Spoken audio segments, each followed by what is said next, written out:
Japan's investment in Australia has reached an all-time high, and cooperation in defense is deepening. This brings several questions to the forefront. What brings Japan and Australia together in this evolving geopolitical landscape? What can Japan and Australia further strengthen their economic security cooperation? What can Japan and Australia learn from each other in their relationship with China? What are the implications for supply chains and energy transition? We are pleased to begin with the keynote address from Professor Dr. Michael Green. Ladies and gentlemen, I know you want to enjoy the networking, and which is the valuable part of this event, but please kindly take your seat, and we are now going to start the panel session, starting with the Professor Dr. Michael Green's keynote speech. Please join me in welcoming Professor Michael Green to the stage.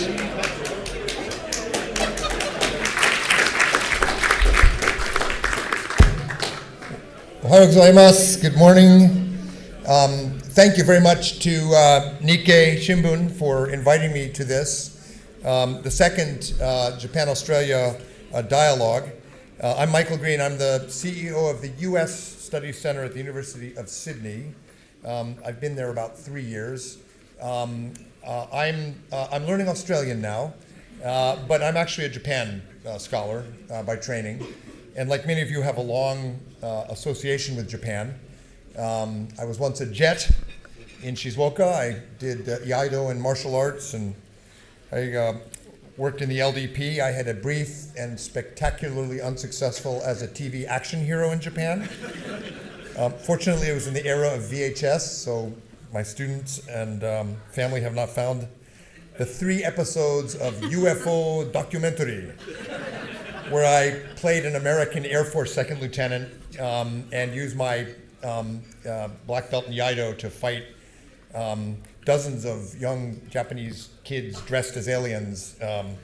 Anyway, I probably will lose all my security clearances and future invitations if I don't stop on that. But have been watching Japan intimately from Tokyo University, worked in the LDP, worked in the Pentagon in the 90s when the US and Japan rebuilt the alliance after the Cold War and the so-called Nye Initiative. I was a senior Asia official in the White House during the era of Koizumi, and was frequently on the phone or meeting with my counterpart under Prime Minister Koizumi, who was Abe Shinzo. But being here in Australia the past 3 years has been particularly fascinating for me as someone who really genuinely loves Japan and Australia. And to watch the transformational period we are now in Japan-Australia relations is truly exciting. I was involved in setting up the Mount Fuji Dialogue, which is Nikkei's bilateral US-Japan forum, about 15 years ago? I think so. Yeah, Toshida. Maybe 15 years ago. I've been to the Nikkei Asia Forum, which is the principal Nikkei forum for basically Southeast Asia. And to me, the fact that Nikkei has decided that the forum they need is with Australia speaks volumes. There is not a Nikkei Europe forum, and quite important and quite revealing about how important the relationship has become and how exciting. The history of this Australia and Japan strategic relationship, and my brief framing remarks will mainly be about the geopolitics and the larger context, including the US. I remember reading about and then in government working on APEC. APEC was really a Japan-Australia initiative. According to my friend Yoichi Funabashi, it was an idea that was generated in MITI, in the Japanese Trade Ministry. According to former Prime Minister Paul Keating, it was his idea. It reminds me of the fight between Australia and New Zealand about who invented pavlova. In fact, I don't care, pavlova's really good. And APEC was really the first post-war example of Japan and Australia shaping the priorities, the norms, and the institutions for this region. I was in the first meetings of the Trilateral Security Dialogue, the Australia, Japan, US dialogue. The press at the time reported that the United States has brought together Japan and Australia to plan a strategy for China. But I was in the room for 2 days. The dynamic was completely different. It was an Australian idea. It was the idea of Ashton Calvert, who many of you would know, great Japan head and Australian diplomat. And it was not the US mobilizing Japan and Australia. It was Japan and Australia ganging up on the US and saying to the new Bush administration, you need to be more engaged. And it was largely because of that that even after 9/11, my boss at the time, George W. Bush, was the only American president who went to every APEC summit. And that was a Japan-Australia combi again. And you've seen so many examples, including the very important joint statement by Prime Ministers Kishida and Albanese in Perth, which really was quite forward-leaning, just basically a security treaty without being ratified. And you see it in CPTPP and in so many other ways, and now the Mogami. The acceleration of this relationship has a lot to do with structure, with big trends in geopolitics, has a lot to do with supply and demand. Obviously, Australia has natural resources. Japan needs them. It has a lot to do with the Chinese coercive stance across Asia. The People's Liberation Army does exercises now, live fire exercises that encroach on Taiwan, that simultaneously have live fire exercises by Chinese ships on both sides of Japan, Pacific Ocean and East China Sea, South China Sea, and now circumnavigating Australia, live fire exercises in the Tasman Sea. These are all connected. These are all connecting Japan and Australia in a much more serious security environment. And of course, Donald Trump has made it all very spicy and interesting now. And really, I'll tell you from an American perspective, created not just a necessity, but hopefully an opportunity for Australia and Japan to start not just preserving what needs to be preserved in the international order, but starting to think about what comes next. But it's also fueled not just by structure and geopolitics and supply and demand, it's fueled by culture. I am pretty sure I'm right when I say that per capita there are more Australians studying Japanese than any country in the world other than Japan. Third largest population of Japanese overseas after the US and Japan is Australia. We do surveys at my center. Lowy Institute does surveys. In the Lowy surveys, Japan's the most trusted country in Australia. We asked 2 years ago to Australians, if Japan and Australia had a security treaty like the US and Australia, would you support that? And 74% of Australians said yes. So it's quite remarkable. There are some limitations, which I think our panel might talk about. I think in our panel you'll hear a bit about some of the concerns on the Japanese corporate side, which I hear about a lot with respect to permits, industrial relations, predictability and long-term certainty about regulatory environments and climate policies. I have noticed as a Japan expert another limitation which surprised me. In spite of the remarkable interest in and affection for Japan and Australia, at the University of Sydney we have 10 Japan scholars. None of them do contemporary Japan. So there is a gap, I would say, in capacity, understanding and studying and teaching about contemporary Japanese business, economics, politics, foreign policy. In our own small way at the U.S. Studies Center, although our first name is U.S., a good third of what we do is with Japan. We're doing our bit with help from the Japan Foundation. We have 5 fellows from Japan here today, our Japan-Australia Dialogue and Exchange Jade Fellows. We'll have 6 coming from Australia to Japan in a few months. So we're trying to help fill in that capacity and that need for expertise. There is a gap between Australia and Japan, I can tell you, that's quite noticed in Tokyo in terms of the sense of urgency about the security situation. This is a rough estimate, and I can prove it later. If you take everything every Japanese cabinet minister says about the security threats, principally from China, and everything that Australian ministers say about the security threats from China, the Australian minister's comments would fill 20 minutes. The Japanese minister's comments could go on for days. There is a very different tempo and temperature and sense of urgency, in spite of the fact that both governments and both people know they're in the same situation. But I think primarily this is a relationship based on trust. That's really important in a fragmented world where trust is low towards the US. In Japan, Australia, trust in the US is low. There's no hiding it. Lowy found 36% of Australians trust the US right now, lowest ever. Anybody know what it is in Japan? 16%. But in the Lowy polls, 80% of the public supports the alliance with the US, and in the Japanese polling, over 90% support the alliance with the US. So there is no real plan B. So in our panel, as we talk about the agenda, and it's going to be about rules and tools.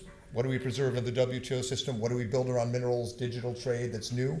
A lot of that intellectual initiative is going to have to come from Japan and Australia.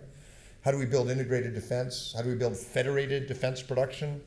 I hope that part of this will be not just what Japan and Australia do together, but what Japan and Australia, America's two closest partners in the region, do together to help, as has happened in the past, pull the US back into Asia for a new era when Washington is, I think it's fair to say, a little bit distracted these days. So I look forward to the panel and the terrific expertise of my colleagues. Thank you.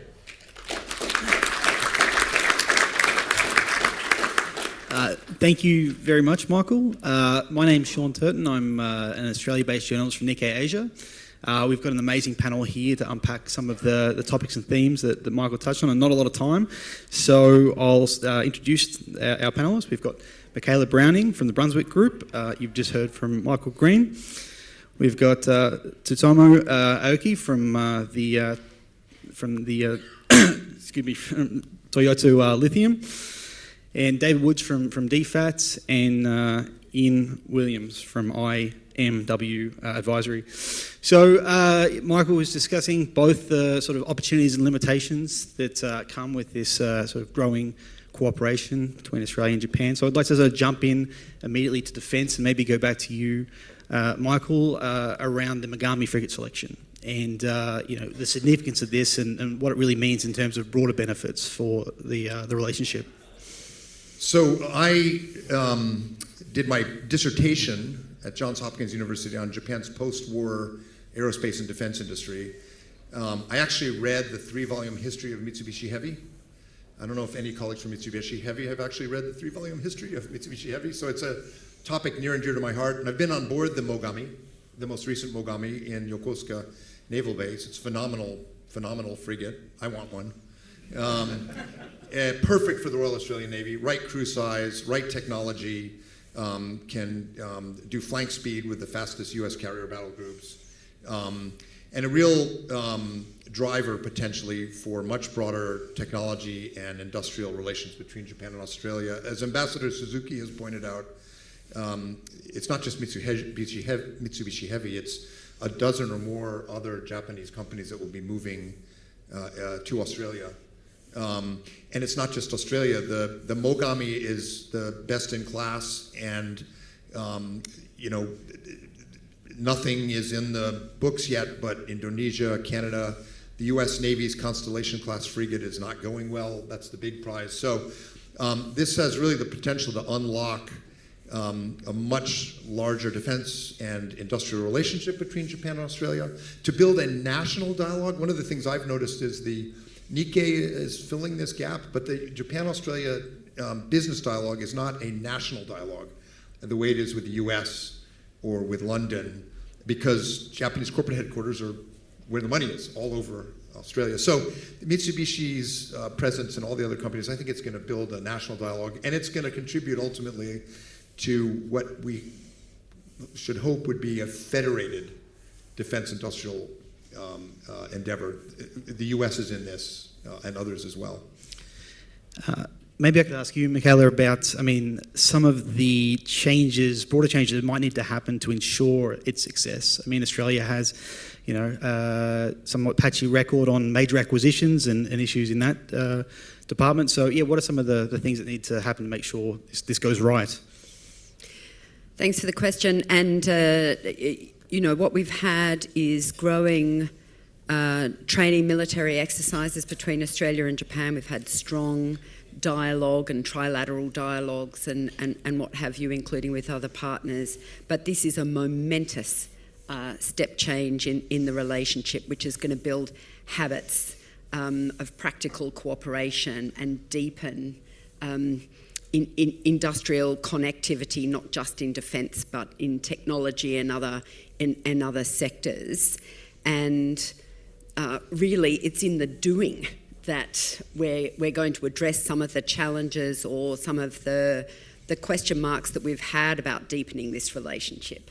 So I am part of the Australia-Japan, or co-chairing the Australia-Japan Defence, Security and Space Committee, which we've established this year. And in response to Mike's point, that is broadening out in the AJBCC, really a growing part of our engagement with each other. There's been overwhelming interest in that. And I think that what we need to do is through that build greater awareness of the capabilities each side has got and build those habits of cooperation. One of the biggest things that we've heard from engaging with both sides has been sort of nervousness about, old-fashioned things like language barriers and all sorts of other things, which we can now move to address through just deepening habits of practical cooperation. And in doing this, not just this first major deal, but indeed moving on to others, we can become part of each other's logistical and sustainment capability, which is going to mean significant advances in readiness and deterrence with each other. So it's actually in the habits of doing that we're going to overcome some of the challenges, because we are addressing the legal and other challenges over time. We've had significant changes in treaty level obligations and commitments to each other over time. We just need to get on with the job of practically engaging with each other. Absolutely. What about things like visa arrangements? Michael, we were sort of talking before about broader policy that might need to be looked at to sort of underpin that broader economic cooperation. Yeah. Well, I'm one of the last global talent visa holders, which the previous government introduced. I don't think they ended the program because of me, but maybe. But I do think it makes a lot of sense to have an accelerated sort of special visa talent program for Japan. Similar things we'll talk about in AUKUS. And by the way, the Mogami is also going to accelerate discussions about Japanese participation in AUKUS Pillar 2 and in GUIO, the Guided Weapons Explosive Ordnance Missile Production, where there's a natural symmetry between Japanese firms and Australia. So the kind of things that are being talked about for AUKUS in terms of visas and talent and stuff, I think need to be talked about for Japan now. And in some ways it's quite different because the US, UK, and Australia have an agreement not to steal each other's talent. I don't think that's part of the Mogami Agreement, but in any case, there is going to be a surge of engineers and experts, and you need to, having moved my family here, you need a system to encourage that. Absolutely. Maybe shifting gears a little bit now to sort of trade and international cooperation. I suppose in the current environment, as the rules-based order deteriorates, Michaela, can I ask you, why is it important what Japan and Australia do together on cooperative architecture? Well, this is really the big question of the day, and it's so important that the Nikkei Forum is being held here in Australia, because as Mike has reminded us, Australia and Japan have been front and centre of building some of the really important regional architecture like APEC, both big contributors to the Asian Development Bank and these sorts of things. There's a great legacy of doing things together, but we're at a new strategic point now, and it's really upon us to think, including with all of you here, what is the next what is the next phase in our relationship to step up to meet the challenges that we face, because we're trusted, capable middle powers with an existential stake in the Indo-Pacific in which we both reside. Japan is the most trusted natural ally as we look around the region of middle powers with a shared interest in promoting regional resilience, economic integration, and wanting to see a strategic balance of power. And it's not just a trusted relationship, it's also real capability that each can bring to each other to make the other stronger and together be stronger and contribute to the region that makes this relationship really unique. There's a range of things that we can be doing that can help cushion us and the region from the kinds of shocks that we're experiencing at the moment, to work together to try and deter coercion, and to try and keep markets and sea lanes open, which we've got sort of shared interest in doing. So there's 4 reasons that Australia and Japan really need to work together in the region. One, we want legitimacy without hegemony in the region. We've got a shared interest in that. We're very principled and rules-based actors ourselves. We're interested in pluralism, not hegemony. And we set high standards of rules, including in things like the CPTPP or in the financing space in areas like the ADB. We've also got extraordinary complementary capabilities, and we can turn the sorts of standards and expectations that we have into actual deliverables. You know, Australia, as an enormous provider of energy security, both for Japan and for the region, Japan's sheer industrial might and capability, our capabilities in emerging tech in other areas. We've got the possibility of strengthening, including with moves like Mogami, real security effects by moving from military exercises and dialogue to actual defence industrial capability and improving each other's defence industrial capability. And we've got shared interest in building economic resilience against coercion in the region. And we've already been an enormous part of doing that already for each other, but there's so much more that we can do. And so I think, to take up Mike's challenge that he set when he opened, there's so many more things we can do. Obviously, we've got a continuing interest in some of the WTO rules in APEC. I'm on the APEC Business Advisory Council that have continuing value for us. But what are the different things that middle powers can do to set standards and habits and norms of conduct, at least between each other and with other like-mindeds, that set a level of expectations on big powers too and encourage them to comply? And so I think we're talking about them, responsible and strategic financing in the region to meet all of the infrastructure and other capabilities that we need, energy security, clean energy, critical minerals, work together and promoting alliances and work in that space, defence industrial integration. But 2 things that we haven't mentioned already that I'd also suggest are around data governance, cyber security, and emerging tech resilience, where we've both been trying to set standards on data transfers with trust, calling out threats and bad actors, promoting each other's emerging tech sectors and resilient supply chains, and Indo-Pacific domain awareness, which is going to be so important for keeping sea lanes and markets open. There is so much more that we could be doing together, bringing our capability in satellite space and other areas to things like understanding illegal fishing, dark shipping, and coercive conduct in the region. Absolutely. I'd like to sort of throw it to David from a sort of government perspective on sort of the rules of the road. What needs to be salvaged and saved, and maybe what sort of frameworks and mechanisms might need to be invented. Thank you, Shaun.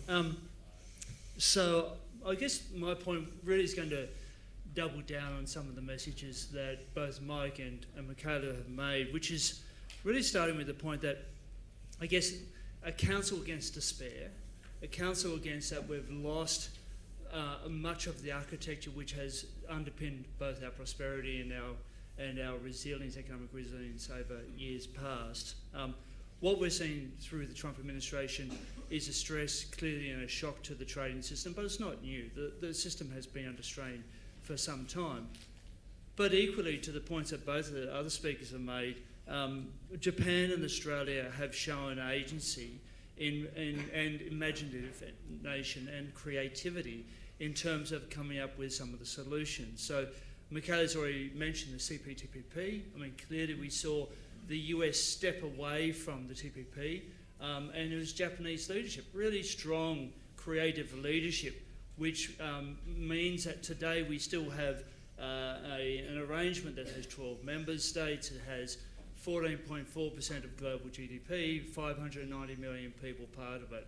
A high standards arrangement, exactly as Michaela said. And if I could just impose for 1 minute later, 1 minute more, I'd also point to the WTO, which is often seen as something of roadkill in the stresses and strains of today. But I would also point to where Australia today, working with Singapore, working with Japan, are co-sponsoring an agreement on a plurilateral agreement on e-commerce. The first such that would have global reach is exactly an example of the rule setting, high rule setting that Michaela mentioned, that Japan and Australia can promote. And the final point to make on this would also be on the MPIA, which is a terrible acronym, but it's what happens when you look like a dispute settlement mechanism which has been impaired by the decisions from the US administration, multiple US administrations, but where Australia and others and Japan can work to bring out an alternative arrangements. And I think the theme from all that would be that where countries have an interest and a belief in trade and free trade, then there's a real potential for leadership to make a difference. Absolutely. I mean, just sort of carrying on and maybe focusing in a little bit on critical minerals, as China is increasingly wielding critical minerals, rare earths as a diplomatic tool. I'll start with you, David. Your thoughts on the sort of role that Japan and Australia can play in addressing some of those concentration risks and overcoming some of the challenges that these projects have faced. So you're giving me 4 minutes, right? Just 4 minutes to talk through this. It's a bit of speed dating type, but what are the headlines?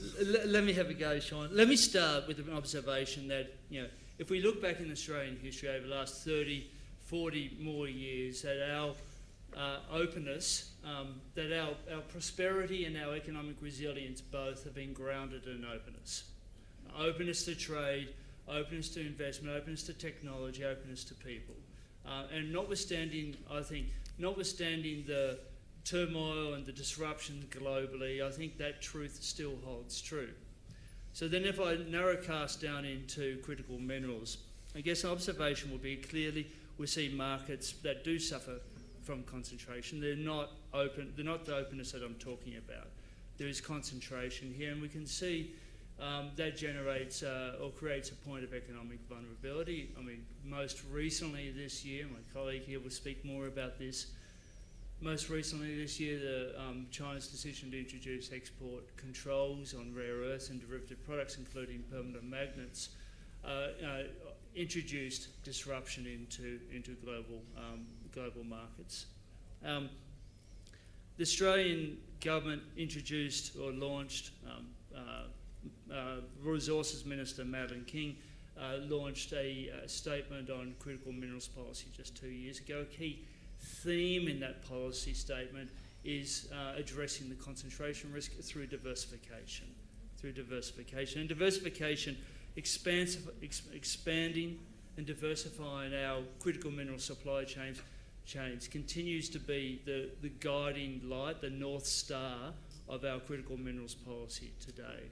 So where's, diversification, I would say, it is easy to say, is really very difficult to do. But then I look at Japan and Australia, and I see two countries almost uniquely positioned to make a difference. And I say that for two reasons.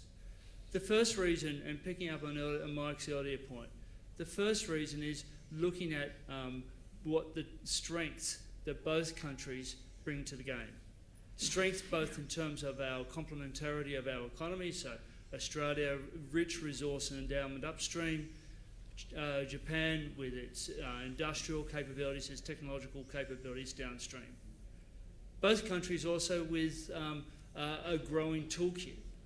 Japan has been doing this obviously much longer than Australia and other countries, the role of JOGMEC in particular in terms of government helping in and partnering with private sector to bring new projects to market. I look in Australia and I can see we're playing catch up, but we're playing catch up quick.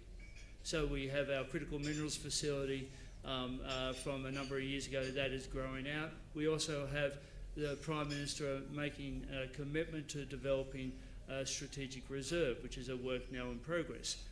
What that says is that between Australia and Japan, we have so much that it means that we can bring projects to market that are going to underpin the diversification of those supply chains. We have Linus as a clear and shining example of this from last decade. The Ambassador mentioned this morning a more recent project, one that's currently happening right now in terms of Alcoa and Sojitz looking to bring gallium to market from a project over in Western Australia. So the first point I would make in terms of where Australia and Japan can work together is governments actively bringing toolkits to bear to bring our respective economic strengths together. That's the first point.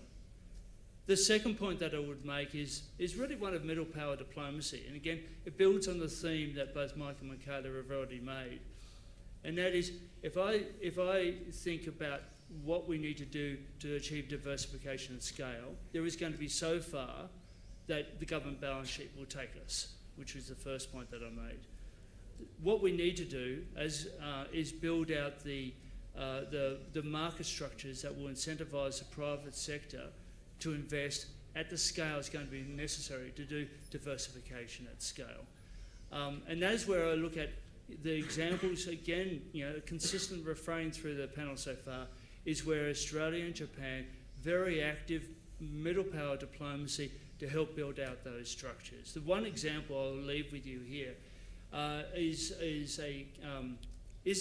the announcement in Canada just in June this year, the G7 commitment to a critical minerals action plan.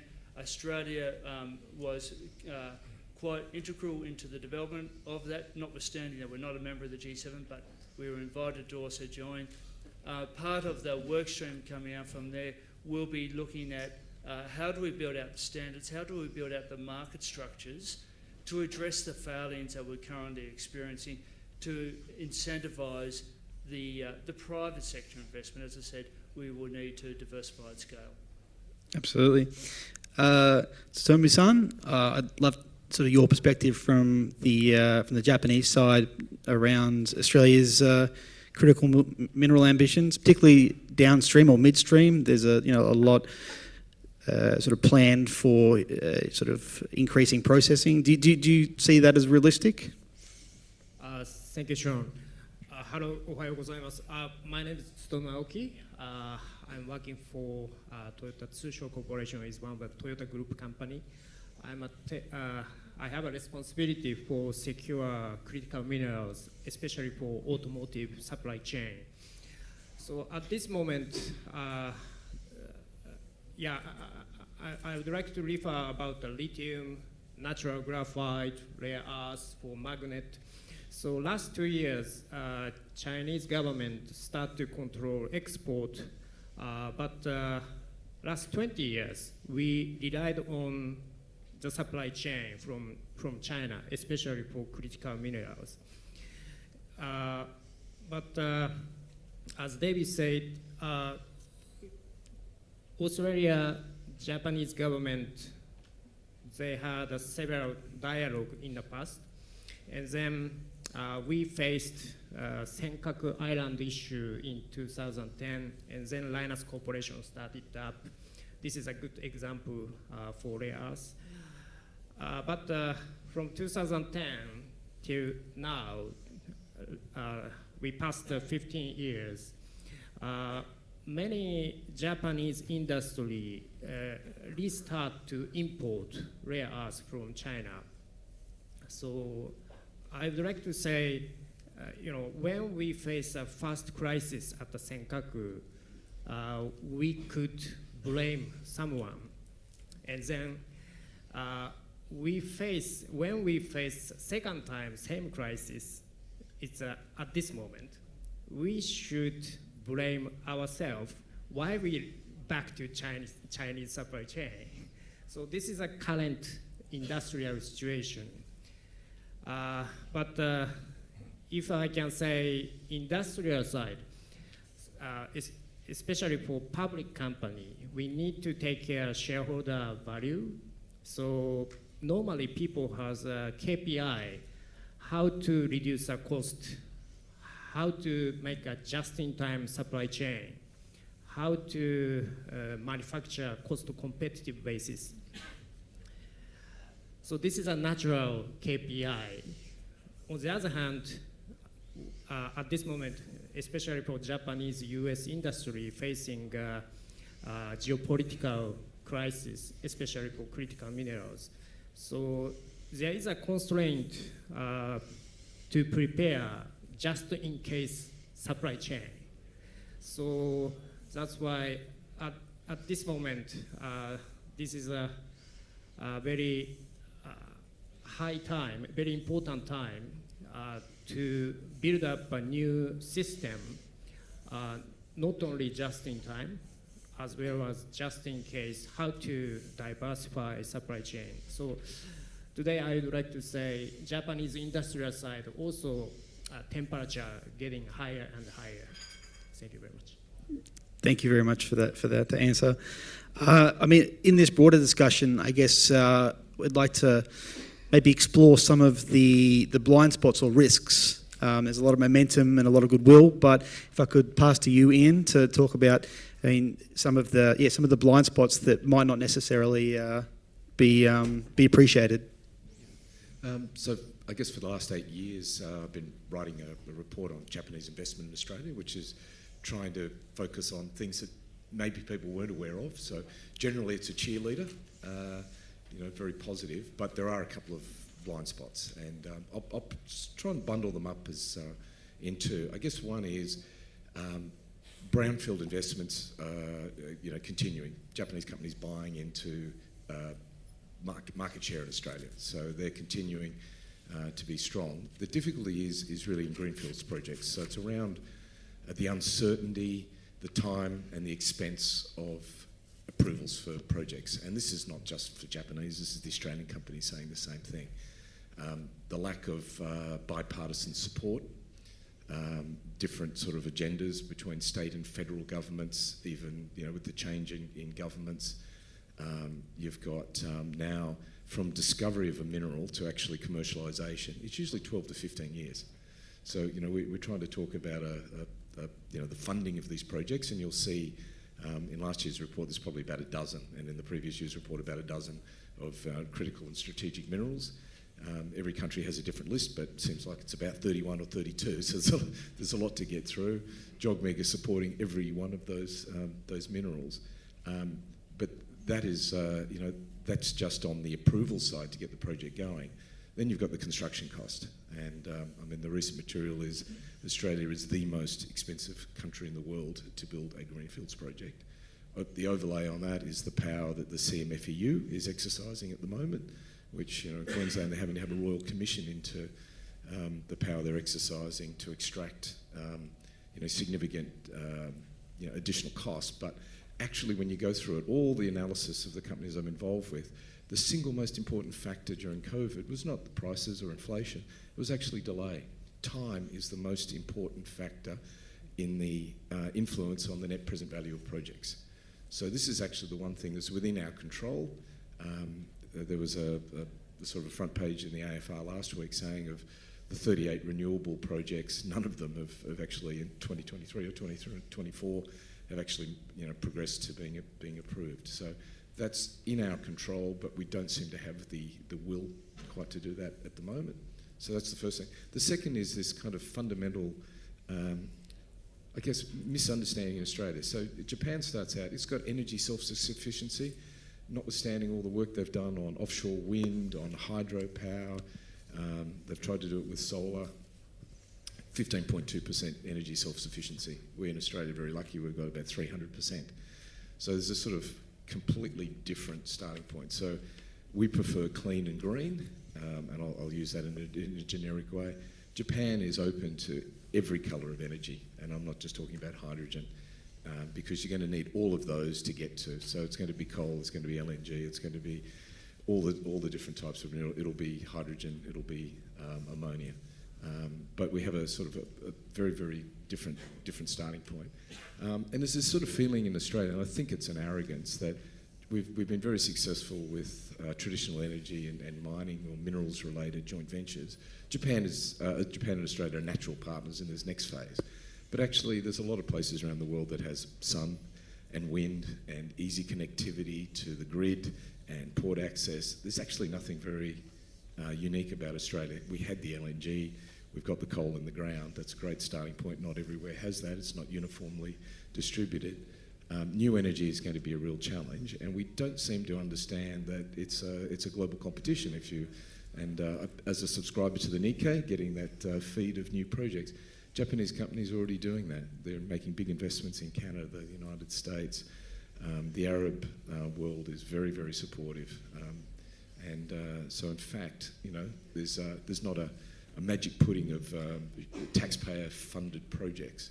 So we seem to lack a little bit of understanding it's a global competition. And you'll see that in strategic and critical minerals as well. There's plenty of those dotted around the world, not just in Australia. Absolutely. Does anyone else want to jump in terms of some of the risks that might be there, or the risk? Michaela?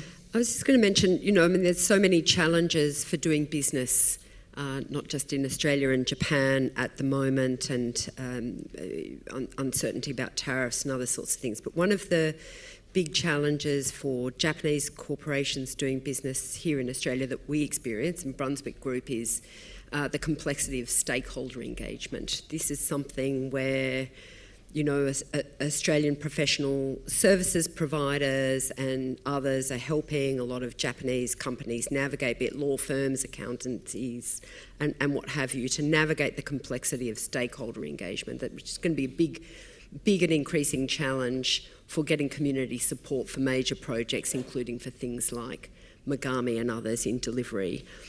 On the other side too, one of the challenges that business is having in Japan at the moment is it's now the second biggest place in the world for investor activism. So Japan itself is learning about some of the complexity of stakeholder engagement, including with investors, and having to think about the challenges to corporate governance and reporting and transparency and other things in new and difficult ways. So there are ways in which I think, to Ian's point, we need to take stock of where the relationship and where business is at now in modern current Japan and in Australia, and some of the challenges of doing business, quite aside from all those geopolitical and strategic elements that we talked about.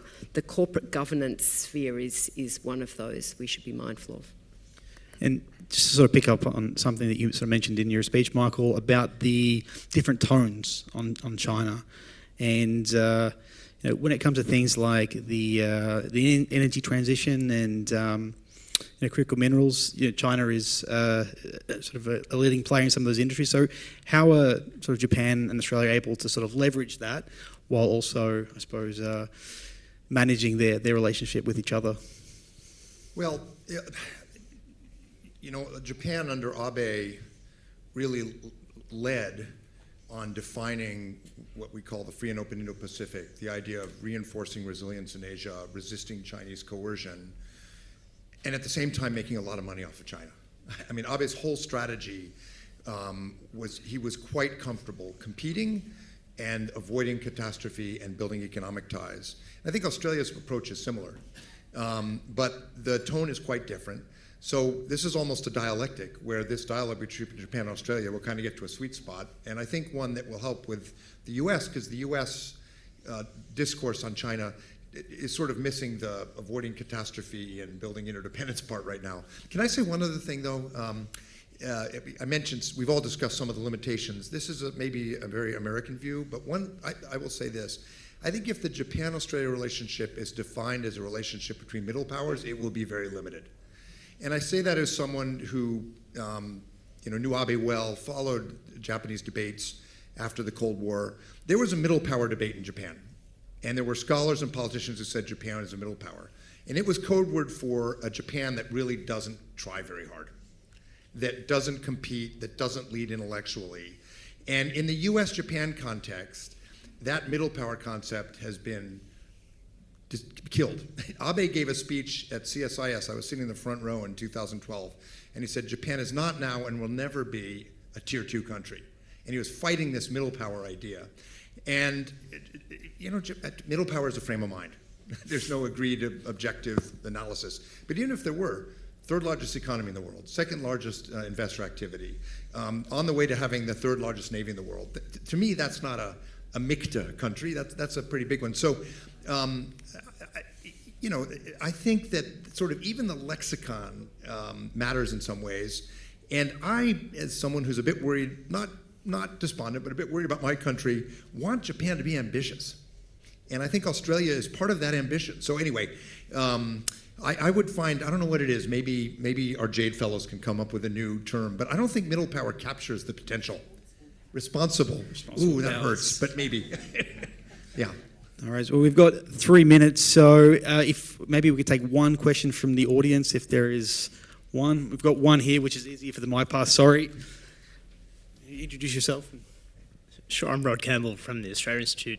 I just wondered, does the same use of middle power to be a sort of weasel out of responsibility that you described in Japan, do you think that applies in Australia too? Did you look at the time? No, I mean, so middle power for academics had a certain meaning. And it was Sweden, it was Canada, it was powers that used the UN system, used the Bretton Woods system, or responsible countries. It had a little bit of a flavor of investing in the multilateral institutions the U.S. built, and then managing them more responsibly than the U.S. did. I think we're in that's still important, but we're in a fragmented world where those institutions aren't dead, but they have to be reinvented. New ones have to be built. This is not a time for thinking of traditional multilateralist middle power. It's a time for ambitious strategic thinking, like Ashton Calvert had when he thought of the TSD, or Abe did with the Free and Open Indo-Pacific. So my answer would be a framing for ambition and shaping the regional environment and shaping the debate in the US, which Japan and Australia are uniquely capable of. That's the right way to think about it. You know, middle power is, as I said, it's a frame of mind. And it came about at a time when the post-Cold War multilateral institutions seemed very secure. And it doesn't quite work, in my view. Yeah, I mean, we can all come out with something towards the end of the day and maybe put 4 hours, so get your suggestions in for in 18 seconds. Yeah, look, I don't want to be the cog that makes the machine blow up today and go overtime. So if you can join me in thanking our panelists.